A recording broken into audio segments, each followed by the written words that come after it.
నమస్తే, welcome to శ్రీపేవ news. ముందుగా హెడ్లైన్స్. సీఎం చంద్రబాబు నాయుడుకు economics times business reformer award. కలెక్టర్ల సదస్సులో ముఖ్యమంత్రికి స్టాండింగ్ ఓవేషన్తో అభినందనలు. గుడివాడలో పర్యటించిన మాజీ ఉపరాష్ట్రపతి వెంకయ్య నాయుడు. మాతృభూమి సేవలోనే నిజమైన ఆనందం ఉంటుందని వ్యాఖ్య.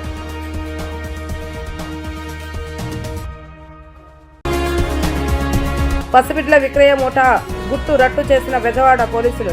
ముఠా వద్ద నుంచి 5 చిన్నారులు 3.30 లక్షల నగదును స్వాధీనం చేసుకున్న పోలీసులు.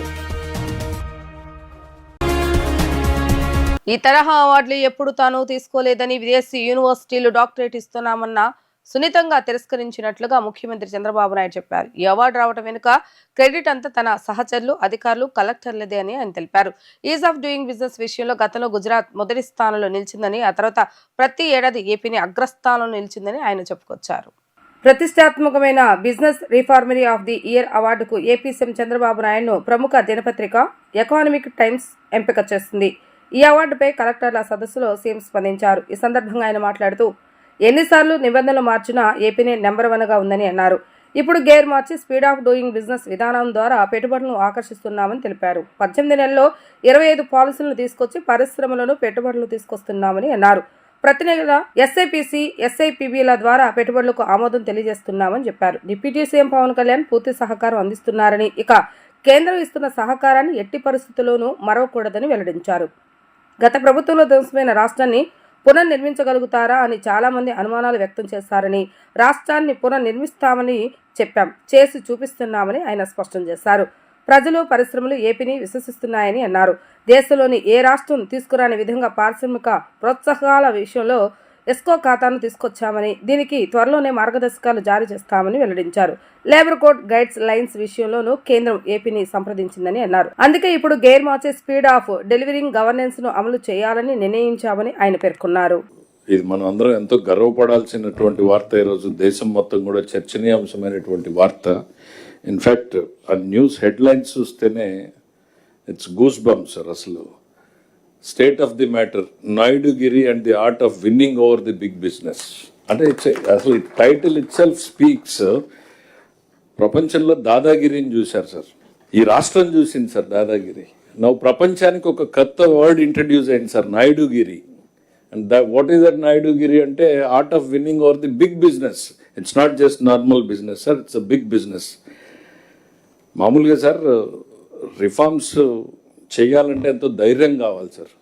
మీతో జర్నీలో చాలా నేర్చుకుంటూ వచ్చాను సార్. మనం 5వ కాన్ఫరెన్స్ పెట్టుకున్నాం. అయితే ఈ 18 monthsలో ఈరోజు కొంతమంది రికగ్నైజ్. జనరల్గా నేను ఈ అవార్డ్స్ ఎప్పుడు తీసుకోలేదు. కొన్ని ఫారిన్ యూనివర్సిటీస్ కూడా పిహెచ్డి ఇస్తా ఉంటే, ఆనరీ డాక్టరేట్ ఇస్తా ఉంటే నేను పొలైట్గానే రిఫ్యూజ్ చేశాను. ఈరోజు కేశవ్ గారు చెప్పిన దానికి రెఫరెన్స్ చూస్తే ఎంటైర్ క్రెడిట్ గోస్ టు నా కొలీగ్స్, ఏదర్ కలెక్టరేట్లు కానీ, మీరు కలెక్టర్స్ కానీ, హెడ్ ఆఫ్ డిపార్ట్మెంట్స్ కానీ, ఈ పక్కండే ministers and senior secretaries including chief secretary. ఒకప్పుడు ఈజ్ ఆఫ్ డూయింగ్ బిజినెస్లో 14, 19 ఫస్ట్ టైం సెకండ్ వచ్చాం. Gujarat was ahead of us. Then 2వ సంవత్సరం నుంచి మనం నెంబర్ 1 వచ్చాం. 4 ఏళ్ళు మనమే నెంబర్ 1 వచ్చాం. ఈజ్ ఆఫ్ డూయింగ్ బిజినెస్ జడ్జిమెంట్లో కూడా వాళ్ళు మార్చారు ప్రొసీజర్స్. ఎవ్రీ ఇయర్ ఒకే, ఇప్పుడైతే కలెక్టర్స్ కాన్ఫరెన్స్లో ప్రొసీజర్స్ మారుస్తున్నాము, అట్లా వాళ్ళు కూడా మార్చి మళ్ళీ ఇండస్ట్రియలిస్టులు అడిగారు. అవన్నీ ఎవరిని అడిగినా కూడా మళ్ళీ దాన్ని అడాప్ట్ చేసుకొని మళ్ళీ మనం ఈజ్ ఆఫ్ డూయింగ్ బిజినెస్లో నెంబర్ 1 వచ్చాం. ఇప్పుడు మనం గేర్ మార్చాం, స్పీడ్ ఆఫ్ డూయింగ్ బిజినెస్ అని పెట్టాం. దీంట్లో వాళ్ళు ఇచ్చింది కూడా మీరు చూస్తే 25 పాలసీస్ ఇక్కడే ఉన్నాడు Yuvraj, and also different departments heads ఇక్కడ ఉన్నారు, సెక్రటరీస్ ఉన్నారు. Majority came from industry department policies అన్ని. I really appreciate them. What are all the required policies 18 monthsలో 25 పాలసీలు తీసుకొచ్చాం మనం. I congratulate them, one of the best work. రెండోది, మనం చేసిన పని ఎవ్రీ మంత్ ఎస్ఐపిసి, ఎస్ఐపిబి మీటింగ్లు పెట్టుకున్నాం. నెక్స్ట్ క్యాబినెట్కి వెళ్ళాయి. దీనివల్ల ఒక ఎక్స్ట్రాడినరీ గుడ్ విల్ వచ్చింది. ఆల్వేస్ గుడ్ విల్ ఉంటుంది, దాన్ని ఎన్కాష్ చేసుకోవాలి. ఈ సైడ్ ఉండే మినిస్టర్స్ కూడా పవన్ కళ్యాణ్ గారు ఎప్పటికప్పుడు సహకరిస్తూ సపోర్ట్ చేస్తూ ముందుకు పోతున్నాం. కేంద్రం కూడా పూర్తిగా సహకరిస్తూ ఉంది. మనం గుర్తుపెట్టుకోవాలి, ది డే నేను ముఖ్యమంత్రి అయినప్పుడు నాకు ఒక అనుమానం ఉండేది. చాలామంది నన్ను ఎలక్షన్ ముందే అడిగారు, ఇంత మునుపు మీరు బాగానే చేశారు, ఇప్పుడుండే ప్రత్యేకమైన పరిస్థితిలో మీరు రివైవ్ చేస్తారని నమ్మకం ఉందా అని అడిగితే 45 ఏళ్ళుగా నేను రాజకీయాల్లో ఉన్నాను, ఇప్పుడు నేను పారిపోలేను, డెఫినెట్గా రివైవ్ చేయడానికి ప్రయత్నం చేస్తానని ఆ రోజు చెప్పాను. ఈ సైడ్ ఉండే వాళ్ళందరినీ ఒక పక్క పవన్ కళ్యాణ్ గారు మేము ఉంటే లోకేష్ గారిని 20 లక్షల ఉద్యోగాలు ఇస్తామని యువగడంలో చెప్పి మా ఎలక్షన్ మేనిఫెస్టోలో పెట్టాం. ఈరోజు I'm very happy. People are recognizing, not for me, state is the best. I'm very happy. ఆటోమేటిక్గా ఇన్వెస్ట్మెంట్ వస్తుంది. అందుకే మొన్న నేనేం చెప్పానంటే, ఏ పారిశ్రామికవేత్త కూడా మన దగ్గరికి వచ్చే పని లేకుండా ఎస్క్రో అకౌంట్ కూడా తీసుకొచ్చాం. ఇంకా ఎవరు తీసుకురాలేదు, ఎస్క్రో అకౌంట్ కూడా తీసుకొచ్చాం. నేను గైడ్ లైన్స్ కూడా తయారు చేయమన్నాను ఫైనాన్స్ అండ్ పీయూష్ని, మనం యువరాజ్ని. అది తయారు చేస్తే ఈ పాలసీ కూడా వస్తే నెక్స్ట్ లెవెల్కి వెళ్తాం. ఇటీవల లేబర్ రిఫార్మ్స్, కేంద్రం లేబర్ రిఫార్మ్స్ ఇంప్లిమెంట్ చేయాలంటే ప్రధానమంత్రి గారు వాళ్ళ లేబర్ మినిస్టర్కి ఎవరిని అడిగినా ముందు వెనక ఉంటారు, నీకు ఇమ్మీడియట్గా ఇంప్లిమెంట్ కావాలంటే ఆంధ్రప్రదేశ్ గవర్నమెంట్కి వెళ్ళండి, లోకేష్తో మాట్లాడండి, ఇట్ విల్ బి డన్ అంటే తీసుకొచ్చి అవి కూడా కంప్లీట్ చేశాం. అంటే ఒక నమ్మకం, ఒక ట్రస్ట్, ఇది మనం చేయగలుగుతామన్న నమ్మకం. ఇప్పుడు ఈరోజు మీరు మాట్లాడారు కాబట్టి ఇప్పుడు నేను gear March speed of delivery services, అది ప్రపంచం మొత్తం, నేను నిన్నే చెప్పాను మీ అందరికీ, రేపు రాబోయే రోజుల్లో ఆల్ స్టేట్స్ మన దగ్గరికి వచ్చి చూడాలి. రెండోది, ప్రపంచంలో అన్ని దేశాలు కూడా మన గురించి మాట్లాడుకోవాలి. ఇంత షార్ట్ టైంలో ఇవన్నీ ఎట్లా చేయగలిగారు అనేది మాట్లాడుకోవాల్సిన అవసరం ఉంది. దానికి speed of doing delivery services కింద మనం పెట్టుకుంటున్నాం. దానికి ఈ పేరు బాగుందనుకుంటే స్పీడ్ ఆఫ్ డెలివరీ సర్వీసెసా, ఇంకా ఎఫెక్టివ్ నేమ్ ఉందా? జై ఆంధ్ర ఉద్యమం కాలం నుంచి గుడివాడ అంటే తనకు చాలా ఇష్టమని భారత మాజీ ఉపరాష్ట్రపతి ముప్పవరపు వెంకయ్యనాయుడు వ్యాఖ్యానించారు. విద్యార్థి ఉద్యమంలో ఎక్కువగా గుడివాడ వచ్చానని పేర్కొన్నారు. కన్నతల్లి జన్మభూమిని మర్చిపోకుండా ఉచిత వైద్య శిబిరాన్ని నిర్వహించడం అభినందనీయమని ఆయన ప్రశంసించారు. గుడివాడలో వెంకయ్యనాయుడు పర్యటించారు. ఉత్తర అమెరికా తెలుగు సంఘం ఆధ్వర్యంలో ఐఎంఏ హాల్లో ఏర్పాటు చేసిన మెగా వైద్య శిబిరాన్ని జ్యోతి ప్రజ్వలన చేసి ప్రారంభించారు. గార్డ్ ఆఫ్ హానర్తో వెంకయ్యనాయుడుకు ఘన స్వాగతం పలికారు. కళాశాల ఎన్సీసీ విద్యార్థులు కళాశాల వజ్రోత్సవ పైలాన్ను ఆయన ఆవిష్కరించారు. ఈ సందర్భంగా భారత మాజీ ఉపరాష్ట్రపతి ముప్పవరపు వెంకయ్యనాయుడు మాట్లాడుతూ, ఏ వ్యక్తి తన మూలాలను మర్చిపోకూడదని అన్నారు. విదేశాలకు వెళ్లి సంపాదించుకోవడం కంటే మాతృమూర్తి మాతృదేశానికి సేవ చేయడంలో వచ్చే ఆనందం వేరే అని తెలిపారు.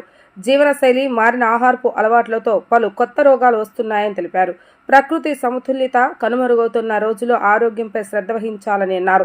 వ్యాధులు రాకుండా తీసుకోవాల్సిన జాగ్రత్తలపై వైద్యులు ప్రజలకు అవగాహన కల్పించాలని సూచించారు. సేవా దృక్పథంతో కూడిన వైద్యాన్ని వైద్యులు అందించాలని, స్మార్ట్ ఫోన్స్, విద్యుత్ పరికరాలు వాడటం జంక్ ఫుడ్తో సమతుల్య దెబ్బతింటుందని, ప్రకృతి అందించిన వాటిని సద్వినియోగం చేసుకోవాలని, కుటుంబ వ్యవస్థను కాపాడుకుంటూ నేటి యువతరం ముందుకు వెళ్లాలని ఆయన సూచించారు.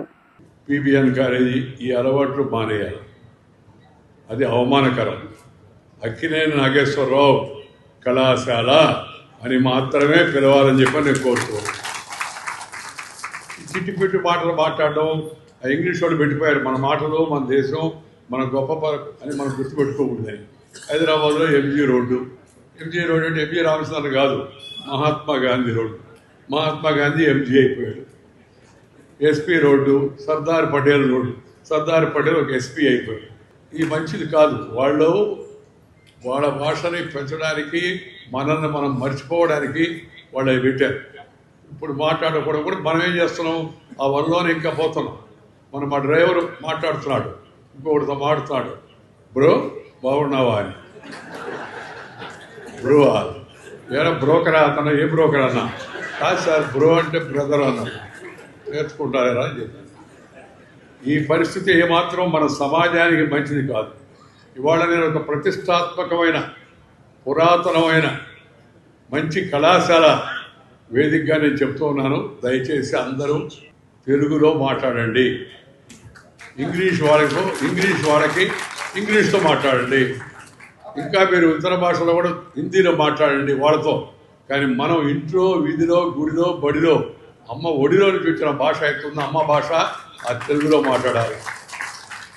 కొన్ని పద్ధతులు, కొన్ని సాంప్రదాయాలు, కొన్ని ఉన్నత సంస్కారవంతమైన విషయాల వైపు వెళ్ళాలి. సంస్కారవంతమైన జాతిగా ఉండాలి. పోర్చుగీస్ అంతా గుడివాడ అంత ఉంటుంది. వాడు వచ్చి ఈ దేశంలో గోవాను ఆక్రమించుకున్నాడు. కారణం ఐకమత్యం లేకపోవడం. కాబట్టి సమాజంలో, కళాశాలలో, విద్యార్థుల్లో, కుటుంబంలో అందరూ ఐకమత్యం ఉండాలి అనే విషయాన్ని మనం ఈ సందర్భంగా గమనించాల్సి ఉంది, దాన్ని పాటించాల్సి ఉంది. ఈరోజు ఈ కళాశాల యొక్క వజ్రోత్సవాలకు రావడం చాలా సంతోషంగా ఉంది. ఇప్పుడు నాకు 76 వెయిటింగ్ లిస్ట్లో ఉన్నా. ఎప్పుడు పిలిస్తే అప్పుడు పోదామని భయమే లేదు. అన్నీ సాధించాను, తృప్తి ఉంది నాకు. ఈ 76 వయసు అయినా అదే ఉందని, పెద్ద వయసు ఏముందంటారు. శివాజీ ఉన్నాడు ఇక్కడ ఎదురుకుండా 80 వచ్చాడు ఓపికగా గుంటూరు నుంచి ఇక్కడికి. అంటే నేను 76లో 96 ఏళ్ళ దాకా తిరిగేశాను. ప్రతిరోజు ఎక్కడ వదిలి పోవడం, ఎక్కడ వదిలి కార్యక్రమాలు, స్టూడెంట్ లైఫ్ నుంచి అలవాటు అయిపోయినాయి. అందువల్ల బండి ఇరుసు అంటారు కదా, కాస్త అరిగిపోతే బండి ఇంగ్లీష్ భాషలో చెప్పాలంటే రీబోర్కి వచ్చింది అన్నట్టుగా. కాబట్టి ఇంత ముందులాగా తిరిగే ఓపిక లేదు, కానీ తిరుగుతూనే ఉండాలి. మనోడు అడిగాడు ఒక అబ్బాయి, సార్ మీరు పదవి విరమణ చేశారు కదా, ఇంకేందన్నాడు. పదవి విరమణ చేశారు కానీ పెదవి విరమణ చేయలేదురా బాబు, మాట్లాడుకుంటారు. Retired but not tired.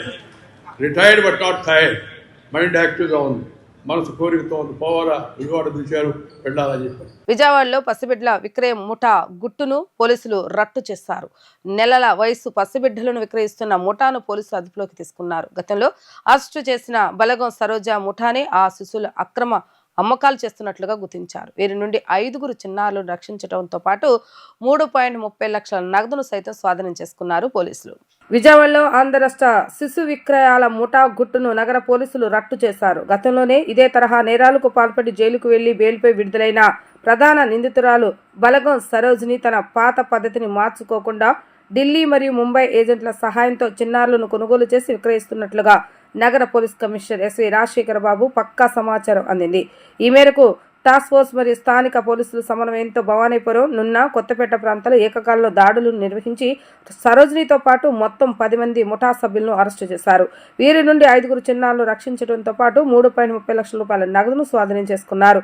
నిందితులు ఒక్కొక్క బెడ్ను 1 లక్ష నుండి 2 లక్షలకు కొని సంతానం లేని దంపతులకు 4 నుంచి 5 లక్షలు విక్రయిస్తున్నట్లుగా విచారణలో తేలింది.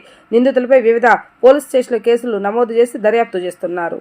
మార్చి 1వ తారీఖున 2020 సంవత్సరంలో అక్రమంగా పిల్లల్ని విక్రయిస్తున్న ముఠాన్ని మనము అరెస్ట్ చేయడం జరిగింది. ఆ కేసులో 6 మంది చిన్న బిడ్డల్ని మనము రికవర్ చేసి అందులో చాలామందిని మనము అరెస్ట్ చేయడం జరిగింది. అరెస్ట్ చేసి వాళ్ళని జైలుకి పంపించడం జరిగింది.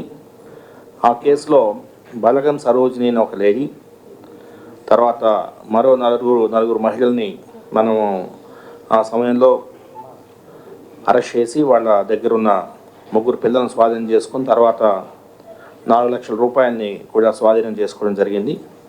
ఆ తర్వాత మళ్ళీ ఒక 3 పిల్లల్ని రికవర్ చేయడం జరిగింది. అంటే మొత్తం 6 మంది పిల్లల్ని మనం రికవర్ చేసాం. 4 లక్షల రూపాయలని ఆ రోజు మనము రికవర్ చేసి 5 మందిని రెస్క్యూ చేసి 5 మందిని మనము అరెస్ట్ చేయడం జరిగింది. అయితే ఈ క్రమంలో ఆ కేసులో 2 ఉన్నారు. ఒకరు బగళం సరోజిని అనే ఒక లేడీ 31 years, అదేవిధంగా షేక్ ఫరీనా అనే ఒక లేడీ. వీరిద్దరు కూడా రీసెంట్గా బెయిల్ మీద విడుదలైనారు. బెయిల్ మీద విడుదలైన తర్వాత వీరి కదలికలపై నిఘా ఏర్పాటు చేయడం జరిగింది. సో ఇది ఇలా ఉండగా నిన్న అంటే 17/12/2025 తేదీన task force ACP Latha Kumar గారు, అదేవిధంగా వెస్ట్ ఏసీపీ దుర్గారావు గారు, ఏసీపీ నార్త్ శ్రవంతిరాయ్ గారి ఆధ్వర్యంలో టాస్క్ ఫోర్స్ మరియు భవానీపురం మరియు నున్న ఇన్స్పెక్టర్స్ వారి సిబ్బందితో ఏకకాలంలో దాడులు నిర్వహించి భవానీపురం కుమరిపాలెం సెంటర్ సమీపంలో 5 అరెస్ట్ చేయడం జరిగింది. అదేవిధంగా నున్న పోలీస్ స్టేషన్ పరిధిలో ఉడా కాలనీ ఏరియాలో ముగ్గురిని అరెస్ట్ చేయడం జరిగింది. చేసి వాళ్ళ దగ్గర నుంచి 4 పిల్లల్ని మరియు 3,30,000 రూపాయల నగదును స్వాధీనం చేసుకోవడం జరిగింది. తర్వాత ఈ సరోజిని ఇంట్రాగేట్ చేసిన మేరకు ఈరోజు ఉదయం 2 టౌన్ పోలీస్ స్టేషన్ పరిధిలో 2 వ్యక్తుల్ని అదుపులో తీసుకొని ఒక పాపను ఈరోజు రిసీవ్ చేయడం జరిగింది. అంటే టోటల్ 5 మంది చిన్నపిల్లల్ని మనం రెస్క్యూ చేయడం జరిగింది. సో ఇందులో చాలా బాగా పనిచేసిన లతా కుమార్ గారు, అదేవిధంగా ACPs, west ACP, north ACP, అదేవిధంగా టాస్క్ ఫోర్స్ సిబ్బంది, సుబ్రహ్మణ్యం, శ్రీధర్ ఇన్స్పెక్టర్స్, వీళ్ళందరూ కూడా నేను అభినందనలు తెలియజేస్తున్నాను. ఎందుకంటే ఇది యాంటీ హ్యూమన్ ట్రాఫికింగ్ మీద ఉక్కుపాదం మోపాల్సిన అవసరం ఉంది. ఇందులో భాగంగా మనం ప్రతి సందర్భంలో కూడా వీరికి అడ్డుకట్ట వేస్తున్నాము. అయితే ఈరోజు దొరికిన ఈ బేబీస్లో 4 గర్ల్ బేబీస్, అదేవిధంగా 1 మేల్ బేబీ బాయ్. ఇందులో వీళ్ళందరూ కూడా ఎక్కడి నుంచి తెస్తున్నారంటే వీరు మొత్తం 5 మందిలో 2 పిల్లల్ని, 2 గర్ల్స్ని ఢిల్లీ నుంచి తీసుకురావడం జరిగింది. సో ఢిల్లీలో కిరణ్ శర్మ మరియు భారతి అనే వాళ్ళు 2 ఉన్నారు. ఈ కిరణ్ శర్మ, భారతి దగ్గర వాళ్ళు అక్కడి నుంచి సరోజిని లేడీకి వాళ్ళు అమ్ముతారు. 1,00,000 రూపాయలకి కొనుక్కొని చేసి సరోజిని ఇక్కడ 4 లక్షల 5 లక్షలకి అమ్ముతుంటుంది. ఆ సందర్భంలో ఫస్ట్ బేబీని ఢిల్లీ నుంచి తీసుకొచ్చి కిరణ్ శర్మ, భారతి దగ్గర నుంచి తీసుకొచ్చి ఈ సరోజిని ఆమెకి అమ్మడం జరిగింది. ఈ సరోజిని అనే ఆమె విజయలక్ష్మి అనే ఆమెకి అమ్మడం జరిగింది. ఈ విజయలక్ష్మి అనే ఆమె బ్లెస్సీ అన్న ఆమెకి అమ్మడం జరిగింది. ఆ బ్లెస్సీని మనం నిన్న భవానీపురం పోలీస్ స్టేషన్ పరిధిలో ఆమె అరెస్ట్ చేసి ఒక బేబీని రికవర్ చేయడం జరిగింది. 2వ బేబీ ముంబై నుంచి సతీష్, కవిత, సూర్య అని 3 ఉన్నారు. సో వీళ్ళు ముంబై చుట్టుపక్కల ప్రాంతాల్లో ఈ చిన్నపిల్లలను కొంటారు. వారి దగ్గర నుంచి సరోజిని 1,00,000 రూపాయలకి కొనుక్కొని రెండో బేబీ గర్ల్ మళ్ళీ. సో ముంబై నుంచి సతీష్, కవిత, సూర్య నుంచి ఈ గర్ల్ని కొనుక్కొని సరోజిని షేక్ బాషావలి, ఇతను సత్యనపల్లికి సంబంధించిన షేక్ బాషావలి అనే అతనికి ఇవ్వడం జరిగింది. అతను ఇంకెవరికో అమ్ముతాడు. సో అతను అమ్మకు మునిపే ఈ 5 మంది గర్ల్స్ని ఈ మీడియేటర్స్ దగ్గర నుంచి మనము రెస్క్యూ చేయడం జరిగింది. ఒక గొప్ప ఉద్యమాన్ని విజయవంతంగా పూర్తి చేస్తామని వైసీపీ అధినేత వైఎస్ జగన్మోహన్ రెడ్డి అన్నారు. చరిత్రలో ఇంత పెద్ద ఎత్తున సంతకాల ఉద్యమం జరగలేదంటూ ఆయన స్పష్టం చేశారు. తాడేపల్లి వైసీపీ రాష్ట్ర కార్యాలయంలో ఆ పార్టీ ముఖ్య నేతలతో వైసీపీ అధినేత జగన్మోహన్ రెడ్డి సమావేశమయ్యారు. ఈ సందర్భంగా ఆయన మాట్లాడుతూ గ్రామస్థాయి కార్యకర్త నుంచి ప్రతి ఒక్కరికి వైఎస్ జగన్ అభినందనలు తెలిపారు. మెడికల్ కాలేజీలను ప్రైవేట్లకు కట్టబెట్టడమే పెద్ద స్కామ్. మళ్లీ 120 కోట్ల ప్రజాధనాన్ని జీతాల కింద ఎలా ఇస్తారని ప్రశ్నించారు. కాలేజీలు ప్రైవేట్లకు ఇచ్చి జీతాలు మీరు ఎలా ఇస్తారంటూ నిలదీశారు. ఇంతకంటే పెద్ద స్కామ్ ఉంటుందా అంటూ వైఎస్ జగన్ చంద్రబాబు నాయుడు సర్కారుపై ఆగ్రహం వ్యక్తం చేశారు. 1,04,11,136 మంది సంతకాలు ఒక చరిత్ర. చంద్రబాబు నాయుడు గ్రాఫ్ పడిపోతూ ఉంది. ఈ మాట చంద్రబాబు నాయుడు చెప్పుకున్నారు. కూటమి పాలనలో ప్రజలకు మంచి జరగలేదు. 2 బడ్జెట్లు ప్రవేశపెట్టిన ప్రజలకు జరిగిన మంచి గుండు 0 అంటూ ఆరోపించారు. మన హయాంలో అమలుకు క్యాలెండర్ ఇచ్చామని తెలిపారు. బాబు సూపర్ 6, సూపర్ 7 అంటూ మోసం చేశారని ఎద్దేవా చేశారు. తమ హయాంలో పథకాలన్నీ చంద్రబాబు నాయుడు రద్దు చేశాడంటూ ఆయన ఆగ్రహాన్ని వ్యక్తం చేశారు. లోయెస్ట్ లెవెల్లో ఉన్న గ్రామ స్థాయిలో ఉన్న క్యాడర్ నిజంగా ఇంత కమిటెడ్గా ఒక ఉద్యమాన్ని మనస, వాచ, కర్మన దీన్ని ఎట్టి పరిస్థితుల్లోనూ కూడా ఈ ఉద్యమంను, ఈ స్ఫూర్తిని, ప్రజలు ఇక్కడ చెప్పే ఈ గళాన్ని ఖచ్చితంగా వినిపించేట్టుగా చేయాలి. రాష్ట్ర ప్రభుత్వం మెడలు వంచాలి. ఆ నిర్ణయం వెనక్కి తీసుకునేట్టుగా రాష్ట్ర ప్రభుత్వం మీద ఒత్తిడి తీసుకుని రావాలి అని చెప్పి పట్టుదలతో ఇంత గొప్ప ఉద్యమం చేసిన చరిత్ర బహుశా రాష్ట్రంలో ఎప్పుడూ కూడా జరిగి ఉండదు.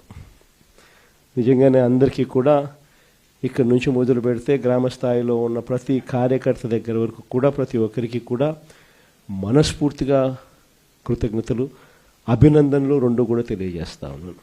దాదాపుగా 1,04,11,136 సంతకాలు ప్రతి జిల్లా నుంచి బయలుదేరిన ఈ నెంబరు, మన దగ్గరికి వచ్చిన నెంబరు, ఈరోజు గవర్నర్ గారికి మనం చూపించబోయే ఈ సంతకాలు ఆల్రెడీ బహుశా చూపించే కార్యక్రమం బహుశా మొదలై ఉంటుంది.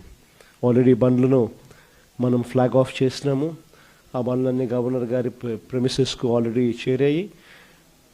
అక్కడ గవర్నర్ గారి సిబ్బంది ఆ సంతకాలు పెట్టిన వ్యాన్స్ను అంతా కూడా వాళ్ళు చూస్తూ ఉండింటారు. బహుశా 1,04,11,136 సంతకాల ఈరోజు నిజంగా ఇదొక ఘట్టం, చరిత్రలో నిలిచిపోయే ఒక ఘట్టం. ఈరోజు నిజంగా చంద్రబాబు నాయుడు గారు తన ఈ మధ్యకాలంలోనే నిన్ననే కలెక్టర్ల సదస్సు జరుగుతూ ఉన్నప్పుడు తన నోట్లో నుంచి వచ్చిన కొన్ని మాటలు ఆశ్చర్యం కలిగించాయి. ప్రజల్లో గ్రాఫ్ చాలా పడిపోతూ ఉంది, దానికి కారణం కలెక్టర్ల పనితీరు సరిగ్గా లేదు అని చెప్పే పరిస్థితిలో చెప్తా ఉన్నాడు. పొద్దున పేపర్ చదివితే అయ్యో అని మొత్తుకున్నట్టు. కలెక్టర్ల గ్రాఫ్ బాగాలేక కాదు స్వామి, నీ గ్రాఫ్ బాగాలేక పడిపోతా ఉంది, నీదేనే నీకు అర్థం కావడంలా.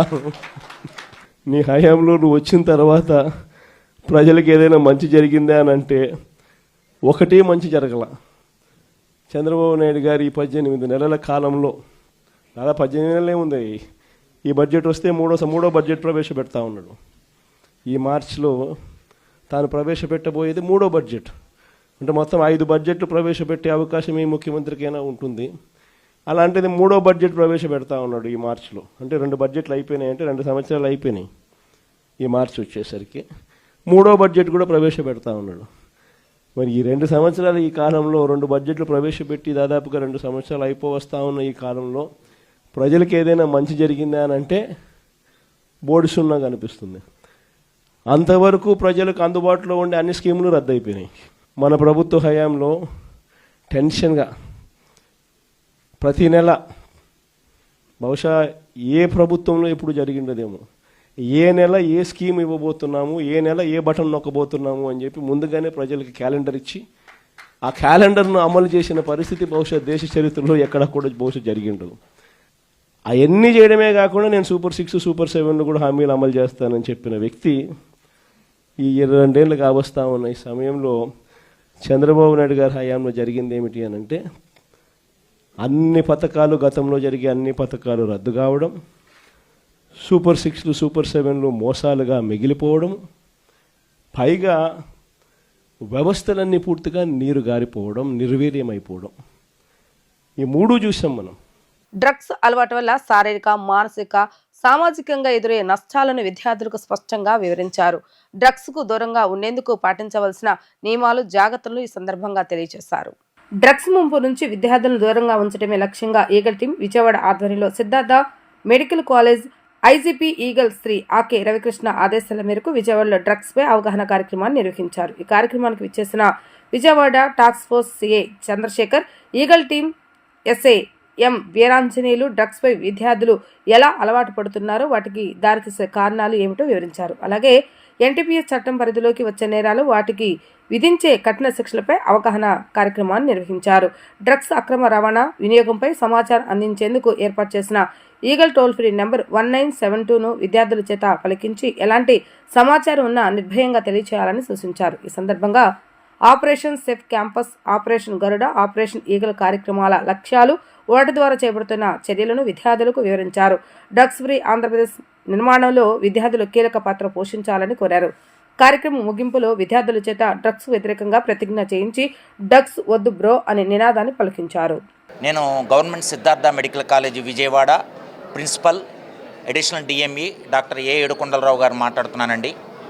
ఈరోజు మనమందరం ఇక్కడ సమావేశమైనటువంటి ముఖ్య ఉద్దేశం ఏంటంటే, నా రిక్వెస్ట్ మీద, నా ప్రార్థన మీద ఈగల్ సెల్ ఎస్ఐ వీరాంజనేయులు గారు, అలాగే city task force CI P Chandrasekhar గారు మా ఇన్విటేషన్ మీద మా సిద్ధార్థ మెడికల్ కాలేజీలో ఈ సంవత్సరం చేరినటువంటి కొత్త మెడికల్ విద్యార్థులైనటువంటి 2025 బ్యాచ్ స్టూడెంట్స్కి డ్రగ్ అబ్యూజ్ మీద, నార్కాటిక్స్ అబ్యూజ్ మీద కౌన్సిలింగు, సెన్సిటైజేషన్ క్లాసెస్ తీసుకోమని నేను కోరటం జరిగింది. నా కోరిక మన్నించి ఈ పెద్ద ఎవరు మన చంద్రశేఖర్ గారు, అలాగే వీరాంజనేయులు గారు మా కాలేజీకి రావటం చాలా ఆనందదాయకం. అలాగే చాలా స్ఫూర్తిదాయకమైనటువంటి ప్రసంగాన్ని మా స్టూడెంట్స్కి ఇవ్వటం జరిగింది. సో వాళ్ళ యొక్క ప్రసంగంలో అసలు డ్రగ్ ఎడిక్షన్ అంటే ఏంటి, డ్రగ్ ఎడిక్షన్ అంటే ఈ డ్రగ్స్కి ఏ విధంగా బాధితులవుతారు, దానివల్ల కన్సిక్వెంట్గా లీగల్ ఇష్యూస్ ఏ విధంగా ఉంటాయి, అలాగే వాళ్ళ హెల్త్ ఏ విధంగా దెబ్బతింటుంది, అలాగే వాళ్ళకి దాని ఎఫెక్ట్ ఫ్యామిలీస్ మీద, సోషల్ ఇష్యూస్ మీద ఏ విధంగా ఎఫెక్ట్ పడుతుంది, అలాగే వాళ్ళ భవిష్యత్తు అంటే వాళ్ళ కెరీర్ ఒకవేళ కనుక డ్రగ్స్ తీసుకుంటూ ఏదో కనుక దొరికిపోతే వాళ్ళ చదువులు ఏ విధంగా ఇబ్బంది పడతాయి, అలాగే వాళ్ళకు భవిష్యత్తు ఫ్యూచర్ అంటే ఏంటంటే ఏదైనా ఇతర దేశాలకు వెళ్ళాలన్నా ఏదైనా పాస్పోర్ట్స్ ఇష్యూ అయినా కానీ పెద్ద పెద్ద చదువులకైనా ఉద్యోగాలకైనా వెళ్ళటానికి వీలుండదు.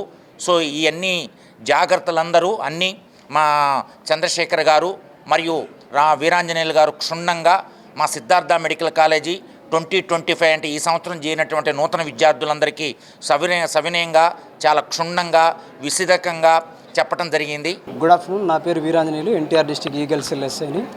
ఈరోజు మా గౌరవ ఐజీపీ శ్రీ ఆకే రవికృష్ణ గారి ఆదేశాల మేరకు సిద్ధార్థ మెడికల్ కాలేజీ ప్రిన్సిపల్ గారి అభ్యర్థన మేరకు ఈరోజు ఈ కాలేజీలో డ్రగ్స్ పైన అవేర్నెస్ ప్రోగ్రామ్ కండక్ట్ చేయడం జరిగింది.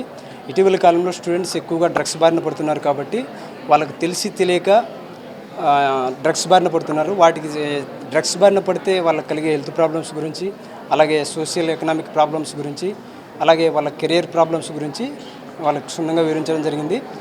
స్టూడెంట్స్ అందరూ చాలా ఇంట్రెస్టింగ్గా విన్నారు. డ్రగ్స్ ఫ్రీ ఆంధ్రప్రదేశ్ నిర్మించడంలో వాళ్ళు కూడా భాగం కావాలని కోరుకుంటున్నారు. 1972కు ఇన్ఫర్మేషన్ ఇస్తామని వాళ్ళు కూడా అష్యూరెన్స్ ఇచ్చారు. Thank you. ఈరోజు మన Siddhartha medical college principal sir యొక్క అభ్యర్థన మేరకు నేను మా యొక్క ఎస్ఐ గారు ఇద్దరం కూడా ఇక్కడికి వచ్చి డ్రగ్స్ అవేర్నెస్ ప్రోగ్రాంలో పార్టిసిపేట్ చేయడం జరిగింది. వీళ్ళందరూ కూడా మెడికల్ స్టూడెంట్స్ బాగా చదువుకుని ఉంటారు కనుక వీళ్ళందరూ కూడా పబ్లిక్లో మోటివేషన్ తీసుకొచ్చి డ్రగ్స్ ఫ్రీ ఆంధ్రప్రదేశ్ కోసం ఏ విధంగా పాటుపడాలి అన్న ఉద్దేశంతో వీళ్ళకందరికీ కూడా క్లాసులు ఇవ్వడం జరిగింది. వీళ్ళందరూ కూడా చక్కగా విన్నారు, మాకు చక్కగా సహకరిస్తామని, అదేవిధంగా బయట ఏదైనా సమాచారం ఉన్నా తెలియజేస్తామని కూడా తెలియజేశారు. దీనికి సహకరించిన ప్రిన్సిపల్ గారికి అందరికి కూడా మా ధన్యవాదాలు. అదేవిధంగా సిద్ధార్థ మెడికల్ కాలేజీకి సంబంధించి ఏ విధమైన మన దగ్గర ఇక్కడ డ్రగ్స్ వాడకాలకు సంబంధించి ఏ విధమైన మన దగ్గర ఆధారాలు ఏమీ లేవు. ఓన్లీ స్పీచ్ ఇవ్వడం కోసం, వాళ్ళకి మోటివేషన్ చేయడం కోసం వచ్చాము. వీళ్ళ దగ్గరకు సంబంధించి ఏ విధమైన మన దగ్గర సమాచారం కూడా ప్రస్తుతం మన దగ్గర ఏమీ లేదు. కోట్లాది హైందవ భక్తులకు జగన్ బహిరంగంగా క్షమాపణ చెప్పాలని టీడీపీ పాలిట్ బ్యూరో సభ్యులు వర్ల రామయ్య డిమాండ్ చేశారు. పారకామణి చిన్న చోరీ అనటంతో జగన్ హిందువుల మనోభావాలను దెబ్బతీశారంటూ మండిపడ్డారు. గౌరవ హైకోర్టు సైతం పారకామణి కేసు దర్యాప్తు గురించి విస్మయం వ్యక్తం చేస్తుందన్నారు. పారకామణిలో దొంగతనం జరగడానికి వీలు లేదని, ఇది భక్తుల మనోభావాలకు సంబంధించిన అంశమని మరోసారి హైకోర్టు గుర్తు చేసినట్లుగా ఆయన వివరించారు. పారకామణి కేసును గమనించిన high court additional director general of police అధికారితో క్షుణ్ణంగా దర్యాప్తు చేయాలని ఆదేశించిందన్నారు. పారకామణి కేసును అప్పటి అధికారులు, పోలీసులు, ప్రజాప్రతినిధులు గోల్మాల్ చేశారంటూ ధ్వసమెత్తారు. ఏది ఏమైనా పారకామణిలో జరిగిన దొంగతనం చాలా పెద్ద నేరమని, వేగంగా దర్యాప్తు జరగాలని కోరారు. గౌరవ జగన్మోహన్ రెడ్డి గారు ప్రపంచవ్యాప్తంగా అత్యధిక హైందవులు ఆరాధించే దైవం, ఆపద మొక్కులవాడు, అనాథ రక్షకుడు, ఏడుకొండల స్వామి అని లక్షలాది మంది, కోట్లాది మంది భక్తులు ఆరాధించే శ్రీ శ్రీ శ్రీ వెంకటేశ్వర స్వామివారి దేవస్థానం తిరుమల తిరుపతి దేవస్థానం. ఆ దేవస్థానంలో పనిచేసే ఒక ఉద్యోగి దొంగతనం చేసి కోట్లాది ఆస్తులు కూడబెట్టుకొని రెడ్ హ్యాండెడ్గా దొరికితే పోలీసులు కేసు రిజిస్టర్ చేయటం, అతని మీద ఎఫ్ఐఆర్ రిజిస్టర్ చేయటం, అతని మీద ఛార్జ్షీట్ వేయటం, అదంతా ఒక సినిమా కథ నడిచింది. అది ఈ కేసు పెట్టే విధానం, ఇన్వెస్టిగేట్ చేసిన విధానం, ఛార్జ్షీట్ వేసిన విధానం, కేసును లోక్ అదాలత్లో పెట్టి కొట్టివేసిన విధానం, ఇదంతా కూడా గౌరవ హైకోర్టు గమనించింది. ఆద్యంతం మొదటి నుంచి చివరి వరకు గమనించి ఆగ్రహం వ్యక్తం చేసింది. ఆనాడు ఏమి జరిగింది? టీటీడీలో స్వామివారి సొమ్ము కొట్టేటువంటి ఈ పరకామణి కేసు ఏంటని చెప్పి ఆలోచించి ఈ కేసు క్షుణ్ణంగా దర్యాప్తు చేయాలి. దర్యాప్తు కూడా ఆషామాషిగా ఏదో ఆనాడు జరిగినట్లు ఒక డిఎస్పీఓ సిఐఓ దర్యాప్తు చేయడానికి వీల్లేదు. సాక్షాత్తు CID chief, additional director general of police, additional director general of police ఐపీఎస్లో అత్యున్నత స్థానం అది. ఆ స్థాయి అధికారితో దర్యాప్తు చేయించి కూలంకషంగా సీల్డ్ కవర్లో మీ దర్యాప్తు విశేషాలు తెలియచేయండి అని ఆదేశించడం జరిగింది హైకోర్టు. పరకామంలో జరిగిన నేరం దొంగతనం కంటే పెద్దదని హైకోర్టు వ్యాఖ్యానించింది. చిన్న కేసు కాదు, చాలా పెద్ద కేసు. ఎందుకంటే హైందవ మనోభావాలు ముడివేయబడి ఉన్నాయి. నేను కానుక వేసిన డబ్బు వాడు కొట్టేస్తే అది చిన్న కేసు అంటారండి జగన్మోహన్ రెడ్డి గారు. అంటే హైందవ సమాజంలో హైందవ భక్తులు ఏ రకంగా ఈ కానుకలు సమర్పిస్తారు, ఎంత ఆత్మ వాళ్ళ సెంటిమెంట్స్ ఇన్వాల్వ్ అవుతాయి ఇందులో, వీళ్ళ మనోభావాలు దెబ్బతినేటట్లుగా చిన్న కేసు అంటాం న్యాయమా? అది మీకు గౌరవప్రదమా? అసలు మీరు ఎందుకు ఇన్వాల్వ్ అయ్యారు? ఇంత మాట, ఇది భయంకరమైన మాట. నన్ను అడిగితే చాలా పెద్ద మాట ఇది. మీరు వెంటనే హైందవ భక్తుల మనోభావాలు దెబ్బతీశారు కనుక, దెబ్బతీసే విధంగా మాట్లాడారు కనుక ఈ హైందవ సమాజానికి మీరు క్షమాపణ చెప్పాలి అని నేను అంటున్నా. చెప్పే ధైర్యం మీకుందా? మాజీ సీఎం జగన్ రెడ్డి విజయవాడలో పరామర్శ పేరుతో బల ప్రదర్శన చేశారని AP building advisory committee chairman Gottimukkala Raghuramaraju ఆరోపించారు. ఈ వివాదం 1984 నుంచి కోర్టులో ఉందని, మస్జిద్ అనే వ్యక్తి నుంచి శ్రీ లక్ష్మీ రామ కోఆపరేటివ్ సొసైటీ 2.4 ఎకరాల భూమిని కొనుగోలు చేస్తుందని అన్నారు. టీడీపీ కేంద్ర కార్యాలయంలో ఏర్పాటు చేసిన విలేకరుల సమావేశంలో AP building advisory committee chairman Gottimukkala Raghuramaraju మీడియాతో మాట్లాడుతూ, ఒప్పందం ప్రకారం ముందస్తుగా 1.70 లక్షలు చెల్లించారని, మిగతా మొత్తం చెల్లించేందుకు అన్ని పత్రాలు సిద్ధంగా ఉన్నప్పటికీ మస్జిద్ ఒప్పందానికి విరుద్ధంగా వ్యవహరించాడని అన్నారు. దీంతో సొసైటీ కోర్టును ఆశ్రయించిందని చెప్పారు. ఈ విషయం తెలిసినా కూడా జగన్ రెడ్డి పెద్ద నాటకం చేశారని విమర్శించారు. కూటమి ప్రభుత్వం మాత్రం బాధితుల పక్షాన నిలబడి వారికి న్యాయం చేస్తామని, ఫ్లాట్లు ఇప్పిస్తామని హామీ ఇచ్చిందని చెప్పారు. జగన్ రెడ్డి లోకేష్ మీద విమర్శలు చేస్తున్నది భయంతోనేనని చెప్పారు. దావోస్కు వెళ్లి పెట్టుబడులు తీసుకురాలేకపోయిన జగన్, లోకేష్ లక్షల కోట్ల పెట్టుబడులు రాష్ట్రానికి తీసుకొస్తుంటే ఓర్వలేకపోతున్నారని ఆరోపించారు. పులివెందుల ఎమ్మెల్యే జగన్ రెడ్డి విజయవాడలో ఒక బలప్రదర్శన చేశాడు. పరామర్శ పేరుతో బలప్రదర్శన చేశారు. 1984లో మజీద్ అనే వ్యక్తి దగ్గర నుంచి 2.4 ఎకరాల భూమిని శ్రీ లక్ష్మీరామ కోఆపరేటివ్ సొసైటీ వారు కొనుగోలు చేశారు. అగ్రిమెంట్ ప్రకారం 1.70 లక్షల రూపాయలు ముందస్తుగా చెల్లించారు. మిగతా చెల్లించాల్సినటువంటి 2.5 లక్షల లావాదేవీకి సంబంధించి అన్ని పత్రాలు ఉన్నా కానీ ఆ తరంలో అగ్రిమెంట్ విరుద్ధంగా మజీద్ వ్యవహరించాడు. ఈ విషయంపై సొసైటీ కోర్టుకు వెళ్ళింది. అది కోర్టులో ఉండగానే ఈ మజీద్ అనే వ్యక్తి దాన్ని ప్లాట్లుగా వేసి అమ్మేయడం జరిగింది. ఇది ఇష్యూ ఇప్పుడు కాదు, 1984 నుంచి నడుస్తుంటే కోర్టులో నడుస్తుంటే ఇష్యూ. ఈ భూమిపై 1995లో కోర్టు డిగ్రీ ఇవ్వడం జరిగింది సొసైటీకి అనుకూలంగా. ఆ తర్వాత హైకోర్టులో వెళ్ళడం జరిగింది. హైకోర్టు కూడా ఈ డిగ్రీని కన్ఫర్మ్ చేయడం జరిగింది.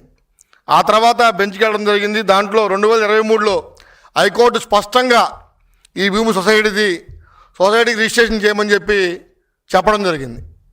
ఆ తర్వాత ఈ మసీదు ఏదైతే బాధితులు ఉన్నారో వాళ్ళు కలిసి సుప్రీంకోర్టుకి వెళ్ళడం జరిగింది. సుప్రీంకోర్టు రీసెంట్గా ఓ తీర్పు ఇవ్వడం జరిగింది. అక్టోబర్ 31లోపు భూమిని ఖాళీ చేయించాలని స్పష్టమైనటువంటి తీర్పు ఇవ్వడం జరిగింది. ఇది కోర్టు పరిధిలో ఉన్న అంశం. కోర్టు పరిధిలో ఉన్న అంశాలని ఏ ప్రభుత్వాలు కూడా స్వీకరించవు. ప్రభుత్వాల బాధ్యత ఉండదు, దాంట్లో ప్రభుత్వాలు చేసేది ఏముండదు అందులో. అది కూడా తెలియకుండా జగన్ రెడ్డి నానాయాగి చేశాడు. నిన్న పెద్ద ఎత్తున బలప్రదర్శన చేశాడు.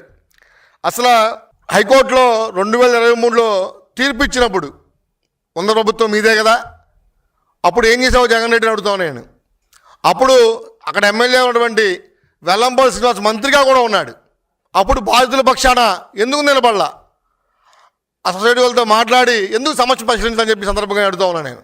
వార్తలు ముగించే ముందే హెడ్లైన్స్ మరొకసారి.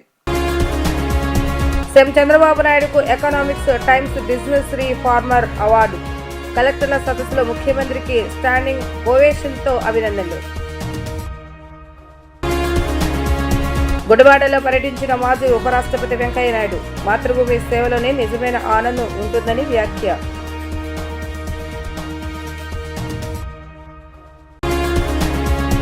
పసిబిడ్ల విక్రయ ముఠా గుట్టు రట్టు చేసిన బెజవాడ పోలీసులు.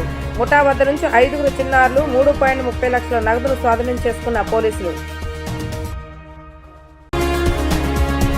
ఇవి ఈరోజు వార్తా విశేషాలు. మరలా తిరిగి ప్రసారమే వార్తలు మళ్ళీ కలుద్దాం. అంతవరకు సెలవు, నమస్కారం.